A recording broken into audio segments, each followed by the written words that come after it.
How to video call on Duolingo and speak live with real people.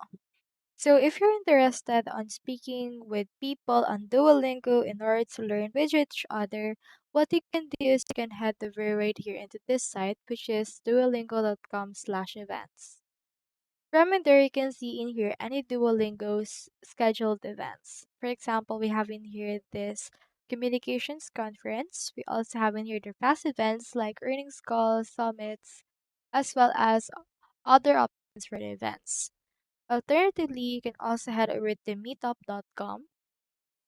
And then once you're in there, you can head over and then just sign up for an account because in here we can already see in here as well some other options or meetups that is scheduled for this case.